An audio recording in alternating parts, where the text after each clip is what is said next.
Hey there, cats and kitties. I am the Blues Man, Johnny Blues, and this is going to be a brief little review for Maoyuu Maou Yuusha, Episode 7, which was pretty cool, I have to say.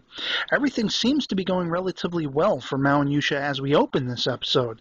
After the successful retaking of Bright Light Island, there's a renewed sense of purpose in the soldiers being amassed by the new Winter King for battles to come later between the humans and demons.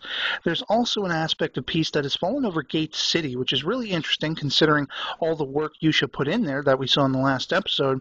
As we see in this episode, a festival is essentially being held there in the hopes of quelling any existing uncomfortability between the humans and demons that are still inhabiting the city. We also see, to a somewhat hilarious degree, that Yuusha has another woman chomping at the bit to be his one and only, in this case, the Dragon Princess, the daughter of the Dragon King, or whatever you want to call him, in the Gate City area. That whole side of it, that whole romantic aspect in this episode, it definitely ramps up to uncomfortable levels for him, because not only does he have this new woman to deal with, Dragon Princess, putting the moves on him, if you will, we also have the female knight. She's not even supposed to be at the manor with Maoyuu Yuusha that they are keeping, essentially, and she's only there under the guise of delivering a wild boar, which is hilarious, but she decides to effectively station herself as either the hero's bride or mistress. You know, basically Mao would have to be the alternative. Either he'll marry Mao and she'll be his mistress, or vice versa. Even going so far as to walk around shirtless in front of him after they have a sparring match. Now, of course, it picks up later on with basically Mao and the female knight arguing about who should be allowed to sleep in Hero's bed. The compromise being, of course, that they both will, and this is as a result of essentially the Dragon Princess has sent a love letter to the hero. However, we see that all is perhaps not as good as it seems, because as the scene unfolds, with basically Mao and female knight, frolicking with the hero's hair as he pretends to sleep, she lets slip something she has to do. And this all seems to have been, I don't know, maybe hinted at by the older sister maid's journal entry as the episode opens. There are earthquakes in the area that signal to Mao that she has to return to the demon realm and essentially renew her Demon King license, which is just all kinds of hilarious that such a thing even exists.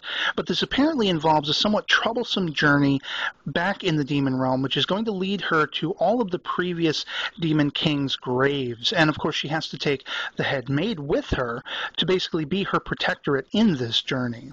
While she's away, she's essentially enlisted the female knight to protect the hero in her place. And to the older sister maid, she's actually given a ring that will allow her to basically appear in any guise she wants. She instructs the older sister maid to appear as herself, the Demon King, at the events that she's going to have to miss while she's on this precarious journey.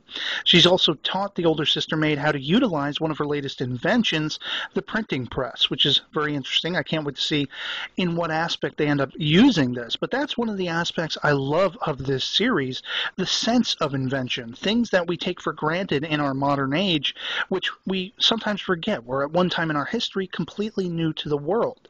We see hilariously that the younger sister maid essentially invents orange soda using carbonated spring water, and that another of Mao's inventions is a water pump. So all of this stuff, it's very fascinating to see that, and these characters reacting to these new wonders that have been around for ages in our modern world. We also see at the end of the episode that there's this renewed sense of troubles to come. Basically, we have the head of the army that was occupying Gate City. He had run. Hero had successfully chased him out of the city in the last episode, and this guy is put on trial and sentenced effectively to death for his running away.